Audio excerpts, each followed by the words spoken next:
You're welcome back. It's still good morning in Anambra. We are in that period where people and the electorate are gearing up towards the election, that's to vote in the leaders of their choice, and those that will be at the helms of the affairs for the next 4 years. And during this time, lots and lots of activities are going on, ranging from collection of PVCs to political debates, campaigns, and all that before the election day proper. And today we'll be dwelling on the candidates' campaign and political promises.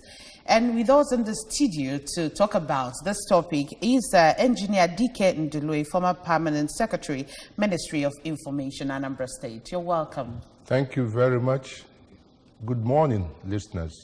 All right, good morning to you too. And I still have with me right here, Ebere Ugonna. Yeah, it's actually very, very good to be here this morning as we'll be talking about 2019, the candidates of various political parties this 2019, and of course their campaign promises. We know that whenever it comes to election season and there's a lot of campaign promises flying around. Exactly. But then we'll start with the campaign. You know, in this part of the world, the people always think that during campaigns it's time for the politicians to throw about money, and then the electorate will be there like to get whatever they had to offer them.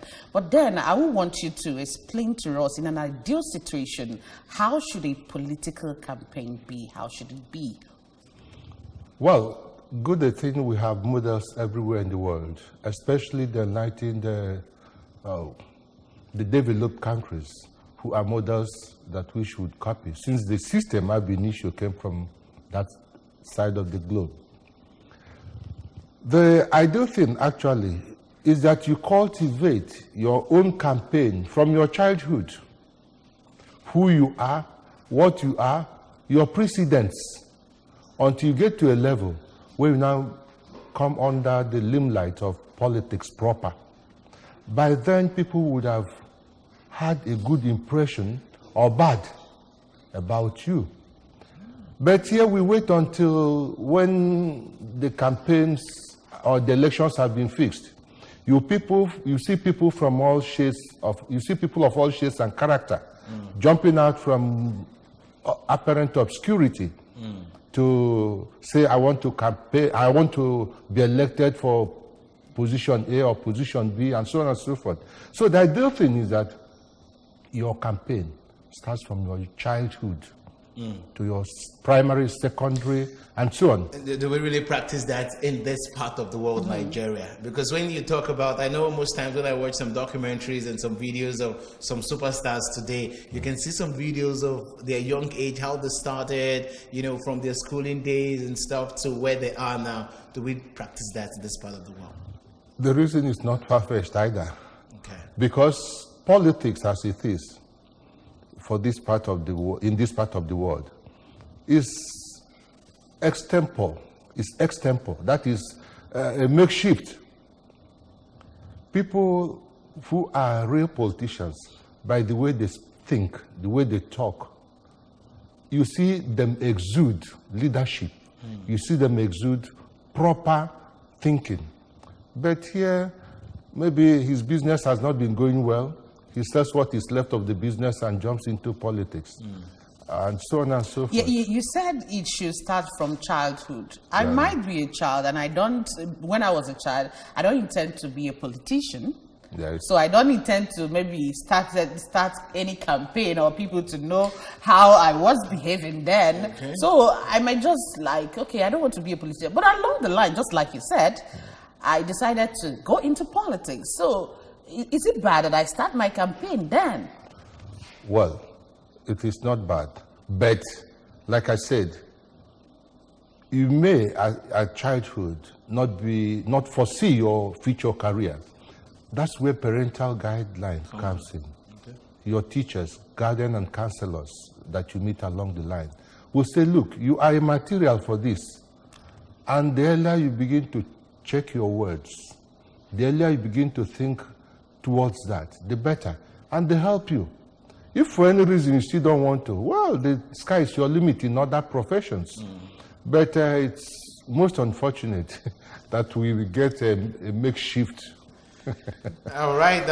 Just to let you know that this is quite participatory. We want to hear from you. We want you to call us. The numbers are on your screen. Call us and tell us what you feel about the candidates of this year's election of various political parties, and of course their campaign promises. So call us and tell us what you feel about what we're discussing this morning. Now let's take a step back and ponder on the campaign promises issued by political parties. Now, politicians must be able to answer the how question rather than just reading out, the normal campaign promises. Now, my question is, how best can citizens urge politicians to present a work plan of how they intend to carry out those campaign promises? Well, the campaign promises, they are part of the campaign. And most times, because politicians make these promises and get away with it without actually bringing it to bear, to fruition, no politician has ever been given what you might call a community record score or card, poster facto, that is after he has come and gone. If we had a situation or forum or fora where we can say Mr. A in his campaign speech promised A, B, C, D, and now that he's gone, neither A nor B nor C had been actualized. At least such thing will put pay to his future ambition. But outside that, it depends on the community. Here, a lot of sentiments and despotic and nepotic feelings are wiped up. Whether the man is performing or not, provided it's from my own side of the community, or of the state or country, we become attached. That means we have not generally, myself inclusive, arrived at the point where we can look at the bull in the eyes and say, you are wrong. So in other words, if we start doing that, people will think twice when they make promises. So in other words, it's the electorate or the masses that always urge these people not to particularly fulfill some of the promises they make to them. Obviously, well, to an extent, yes. To an extent, yes. Because, like I said, he's my brother, he's my sister, and so on and so forth. Whether he achieves or not, well, we are on the saddle, and we can make as much as possible. That is not the case generally. It's not a blank, it's not an umbrella statement. There are a few exceptions anyway. Right. All right, now, the question is, how do we hold those politicians to see that they fulfill the promises they made to us during their political campaigns? Good. First and foremost, the question of how.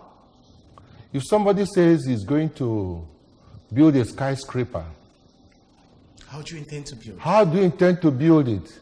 Where will you get the resources from?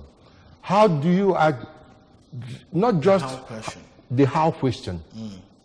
Because if he's hoping that maybe the federation account and the little things he mops up from the state will give him that, then that is wrong. He must see through. And that is the how question. Okay, you promised you would tar every street with gold. Where would that come from? How are you going to see it? How are you going to achieve it? So that is the how question. If people will learn to ask, the press, thank God we have a capable team in ABS. The how question. If you get a politician and he tells you, don't worry, I'll put ABS I'll take it to Mercury or Venus or Neptune or Pluto. That's another continent. That's how. How? Do you intend to achieve this? How do you intend to achieve that? Exactly. All right. All right. Right now we'll be going on a short break. Don't go anywhere. We'll be right back.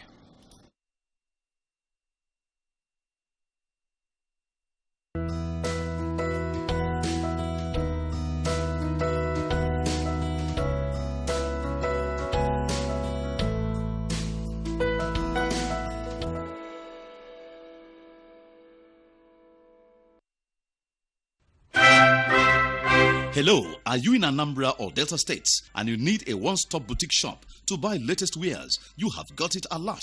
It's called Cash and Take Collection. At Cash and Take Collection, we have both designers and plain packet shirts from UK, Italy, Turkey. Wow! Check out your fantastic wedding occasion suits and gowns.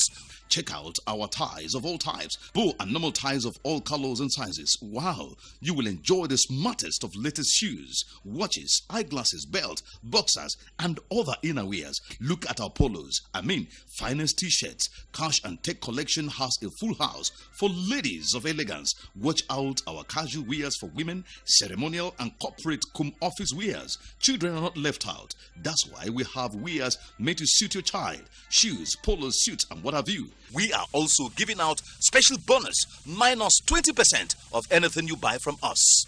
Latest in fashion, stocks unbeatable, aimed at giving you and your family members that appearance that command respect at every occasion, and now available at Cash and Take Collection, direct opposite Con Oil Filling Station, Oka Road, Onitsha. We are a division of Party Bigs Fashion. Call us for your fashion needs today on 070-6911-4270. Again, 070-6911-4270. Cash and Take Collection.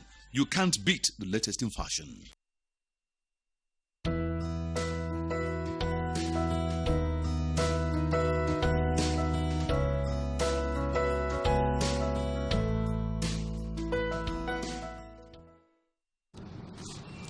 All right, you're welcome back, and we've been joined by Comrade Chuka, who's a lecturer in Anambra University. You're welcome to Good Morning, Anambra. The pleasure is mine. All right, we've been talking about 2019 candidates and campaign promises, and we've been here with Engineer D.K. Ndulu, former Permanent Secretary, Ministry of Information in Anambra State. So we want to know your own thoughts about campaign promises and, yes, in Nigeria so far, and the before candidates. we come back to 2019. Basically, in Nigeria, it has been a history of telling the people what they want to hear in order to get to the place they want to get to. That's on the side of the politicians. While actually, campaign promises is supposed to be a social contract. If you send me to represent you in whatever capacity, this is what I'm definitely going to deliver on. But I don't think the audit has ever been done by the electorate. We've sent you before on social capacity, whether in the private sector or in the public sector and whatever capacity. What have you done? I think that's the questions the electorate is supposed. So we have had a history in Nigeria of people or the electorate not bothering to audit the candidates. This is beautiful. Why is it so? Because see, I want to believe 2019 election should take a different aspect. We know that elections in this country always come, and when it comes, some politicians come out, say, I'm going to do this, I'm going to do that, and the electorates vote. Right now, why do you think the electorates are not asking questions? Why do you think the electorates will sit back and come and tell you, say, you know what, when I come into office, I'm going to do this, I'm going to do that, I'm going to do the other one, and even within my tenure, I've not even achieved one of it, and I'm not even asking questions as an electorate. Why do you think we do that? I believe that the leadership class have understood the psychology of managing the populace with the fact that if you keep people in a perpetual state of poverty, that they will reason through their stomach. That is it. So the cycle, the vicious cycle of deprivation, when they get there, even if we have limited resources and they deploy it judiciously, you find out that people will know we are getting somewhere. And definitely the economy, the environment will have a feel. And people will have the hope. And when you have that hope, you see people investing more, investing their time, their energy, their personal resources to the common. But now what happens is that when the leaders get to the point, to the positions they are aspiring for, what they do is to continue to keep the majority of the populace in that state of deprivation and continue to give them small handouts. And the greater populace will continue to look forward to that handout. So it is a common psychology. I think one of the Russian leaders once exhibited that by getting a cockerel, striping it off of all his feathers, even to the point of bleeding, and at the end of the day, giving it grains, and he still came back to. So that is what is happening. Poverty keeps man in a perpetual state of infantile, making human beings behaving like children. So we really have a sense of history. All right, we'll go out to the street and know what people have to say about 2019 candidates and campaign promises. Don't go anywhere, we'll be right back. Observe that they are not performing 100% of what they promised during the campaigning.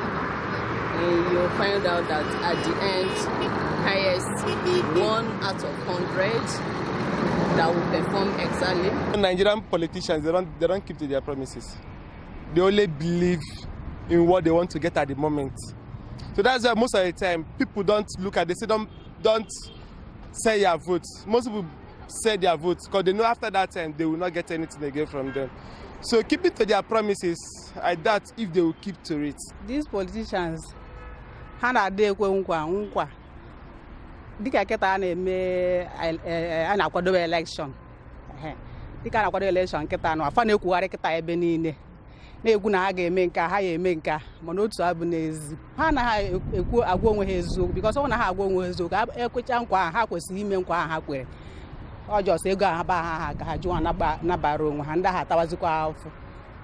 Elections are always full of promises with their promises and heaven and earth, they will do this, they will do that, but I have not fully seen where the electorate enjoy the benefits of those they elected. Part of the country. The kind of country where you see politicians, when they want to come to you for anything, you see them making flamboyant promises, telling you the things you know that they won't do. But what we often see here is that after the election, you see them jump away. They don't care about what they promised anybody. So we are too tired of them, and we are not even interested in what they are doing again, because we know, come what may, you know they must come for you for vote, and after everything, you see them go away with that. So that is just that.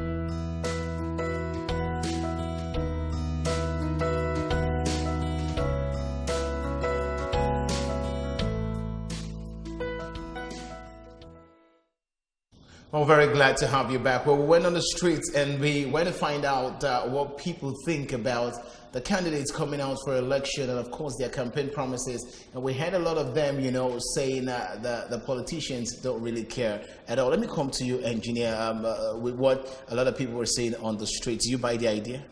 Well, it's rehearsing the obvious. In that, in George Orwell's Animal Farm, there is this statement that all animals are equal. Okay. But some are more equal.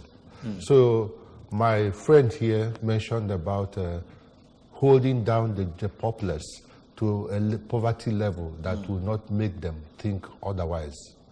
But I think the proper thing is awareness creation. Because if you know that what that man is giving you is just a fraction of your common world, your common property, once that has been internalized and made popular, people will revolt. Do you think it's not as if, because on a daily basis they republish the kind of money these people are getting at the end of the day. But people read it, they see it. Well, at the end of the day, when they come and convince them and give them peanuts, they still vote for them. Because you talked about sensitization. Yes. I want to tell you that I'm sure most Nigerians, at least I've met some people who are even ready to tell you, see, we know that he's lying to us, but let him give us that. Can you get me? No, with such mindset, how do you want to convince the person that, see, this little thing you're getting from this man cannot help you?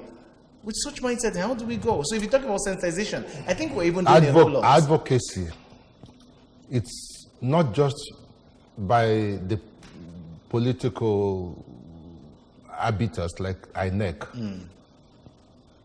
the churches, the communities.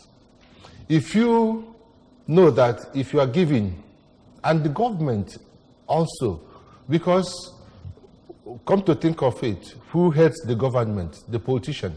So he will try to capitalize on his position to continue perpetuating that state of poverty. On the masses. But be it as it may, it requires an individual extra effort. That is why education is very pertinent, because somebody who is educated, who knows his left from right, even when he plays along, someday he will have a rethink. That for this kind of thing to continue over these years, and I'm still where I am, he will, and by the time one person thinks otherwise, and the other person follows, look at what happened in the northern African countries. It was the revolution. It swept all through. And The Arab Spring. Isn't it? The Arab Spring. Yes, exactly. So, it's not out of place that we cannot say it will not happen here. It may happen. So I seize this opportunity too to tell our political brothers and the politicians that every day is for the Is it a tip? Politician, I want it for the electorate. He actually said that. He actually said that. He wanted to say it, Paul. He wanted you to say it yourself. And then coming to you, comrade, you buy this opinion of his that we start with ourselves, individuals, as in we start in reorientating our mindsets. This is not, because you said it's because of poverty that is where we are today. So do we start with ourselves? Yes, because when we talk about poverty has two strata. There are people who are poor, or instead of poverty, because they lack material wherewithal. Then there are people even who have material things, but psychologically, they are still in a state of psychological poverty. Those people, no matter the amount of money they've amassed, they continue to look forward to extra peanuts. And they can mess themselves up and their family and their, with just for a pot of porridge or a plate of porridge. Now, so coming back to what we're saying, if peradventure there's a way, even from the cradle, from the homes, from the schools, crèche, primary, secondary, and so on, there's a way to inculcate in the populace that your self-worth. This is the expectation from the government or public. This is the expectation from the electorate or the public. Now, with that balance, politicians are not supposed to spend so much during elections.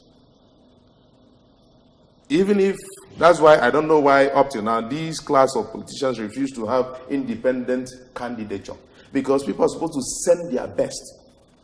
Okay. You send your best for executive positions.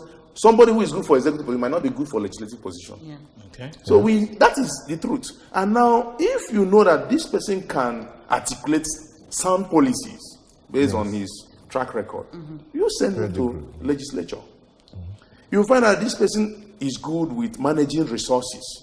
Though he has gone through public service and whatever, or private service, and has a track record of excellence and performing, resurrecting bad businesses, doing wonders with little resources and so on, you send the person to executive position. Okay. And the person need not to spend personal money. It's just party structure. Individuals should. Another way to do it is that parties, people should, key into partisan politics. Okay. Take over party structure. Don't allow politicians or the bigwigs or touts to, hijack the party structure. If you democratize the party structures, the parties will have the ideologies. Based on the ideology, particular party ideology, whoever you send there will definitely implement the party ideology. If not, you recall him. But this one, somebody will use his personal money to send himself to the position. If he doesn't like what is going on, he will jump from one party to another. And then, with no recourse, you can't recall him, you can't do anything. Okay, let me come to you, engineer. Now, it's alarming. A lot of people are beginning to talk as regards to 2019 election. Now, my question is, now how can Nigeria be more involved in ensuring the right leaders are elected to lead them? Why I ask this question is because a lot of we, the electorates, feel we need the money of politicians to vote them in. Now, looking at elections in Nigeria, why do politicians spend money for elections? Away from the normal infrastructural services that money requires, maybe getting voters' cards, fixing the electoral whatever in place, why do politicians pay to get elected into office? Why is money a key thing when it comes to election? You see, unfortunately, the political parties we have here are, to a great extent, transient. They are short-lived. They have no history. To that extent, it's all commerce. Winner takes it all. I say this because if you look at other claims where party or parties are the main structure for you to get anywhere, you don't come from nowhere and lord it over the party. Okay. And if you win any position on the party platform, they'll tell you, Oga, sit down and listen. These are the do's and these are the don'ts. Even if you win the presidency, the party will tell you, sit down and listen. These are do's and these are don'ts. And for that reason, you must see if the ideology of the party, which is as old as Methuselah, suits your purpose. If it does not, take your ways somewhere else. That is one. The second thing is that, like I say, most of our politicians, they go into it with one purpose, for one purpose, to make money. And like my friend said, Mr. Uzezie, because they want to make money, they go into it and they amass. Even when they have enough, what we'll consider enough, they still, those ones that go beyond what is common sense are kleptomaniacs. Even if you keep an old spoon or throw it away, he will go and pick it because he knows that is raw material for some other company. And of course, so there are people who come into government for that purpose. The third, your background, before you elect somebody to any position, it is important as breathing, that is the air we breathe, to know his pedigree, to know where he's coming from, to know what he has done up to that stage, to know how he has fared in life. Because a fool at 40 certainly cannot become wiser by 50. So why don't we look at, why do we have issues looking at the background of this man or the politicians who probably come out to say I want to vie for this position? Why don't we look at the background of what this person has done over the years? That's what I'm saying. What he has done, the background I meant is what he has done over the years. So why don't we look at this as a politician or as whatever? Even as a businessman, even as a politician, even as a military man, civil servant, even as a civil servant. Okay.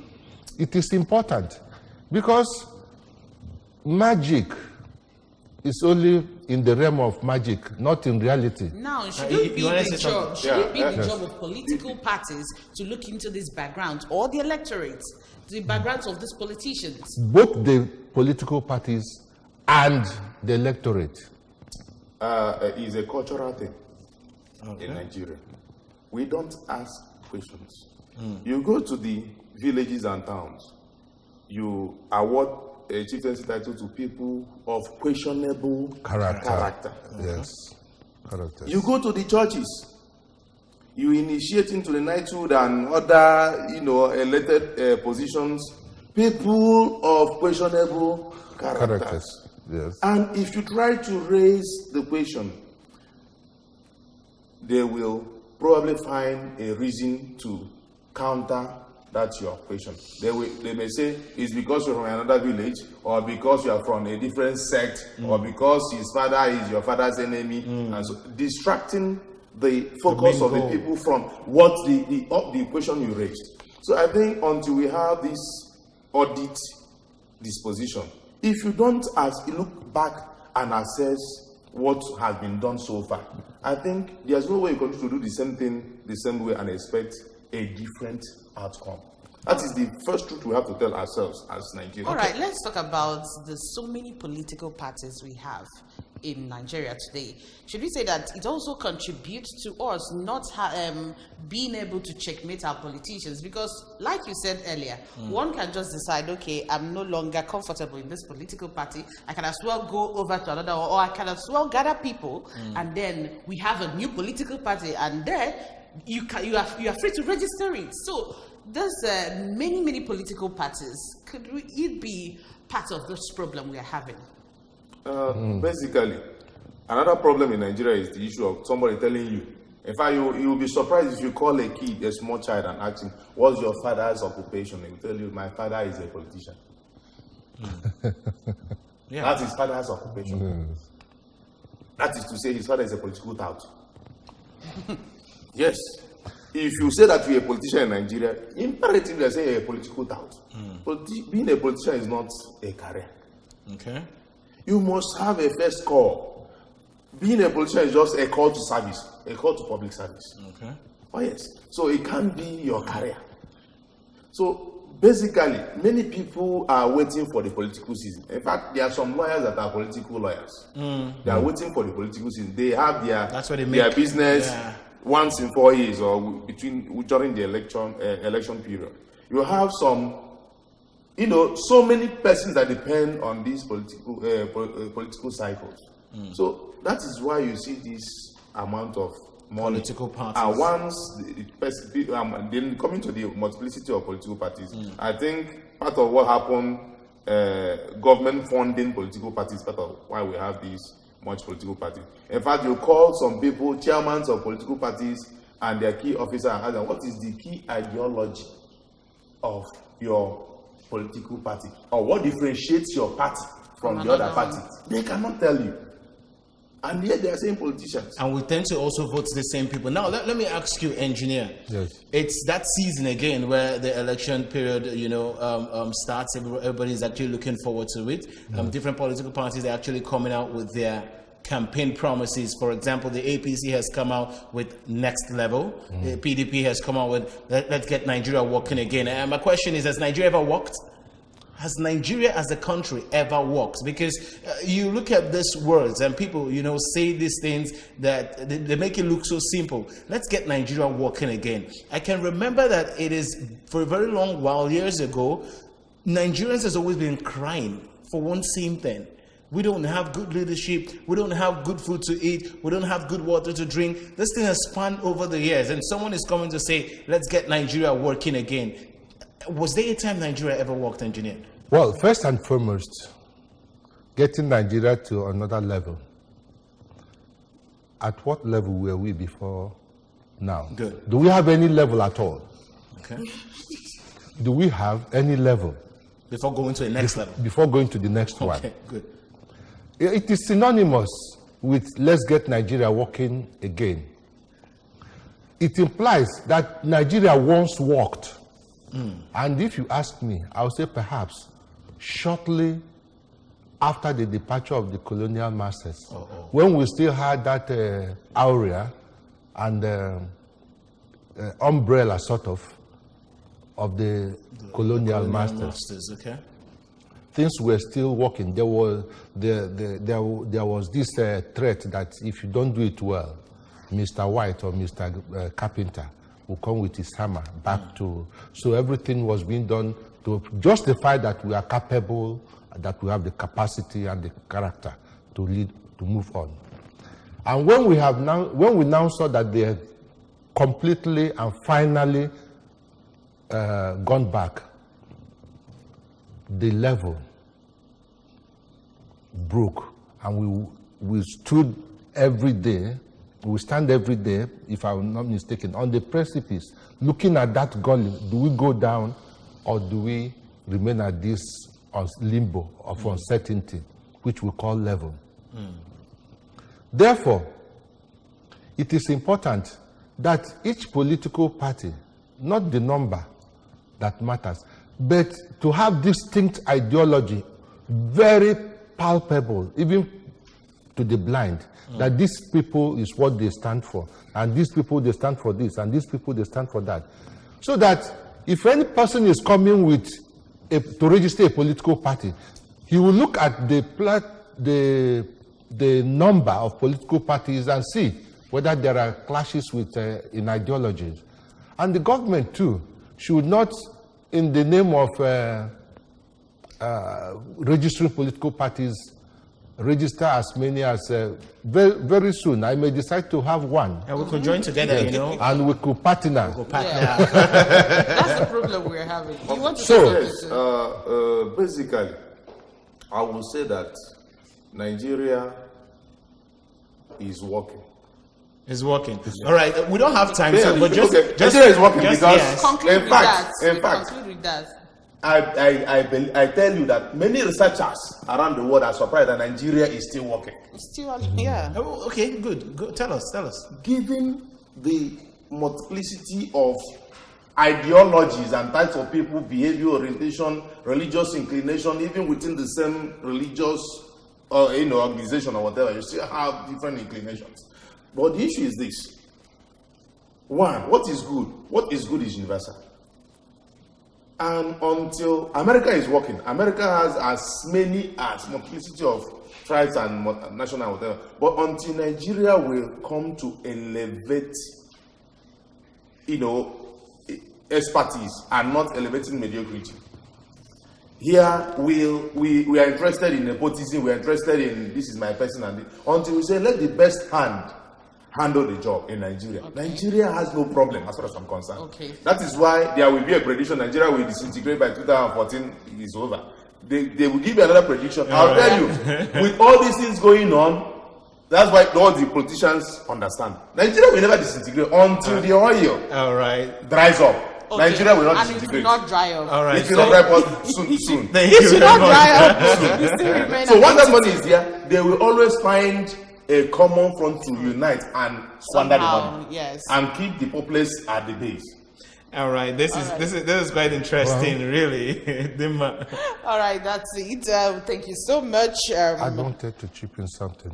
Okay, quickly. Just quickly. All right, Nigeria is not working as it is now. Okay. You look at the economic indices of this year and the years past. In 1 minute, please. Thank you, our friend. So our collective efforts should be channeled towards emancipating from poverty to at least basic or baseline economic sufficiency. All right.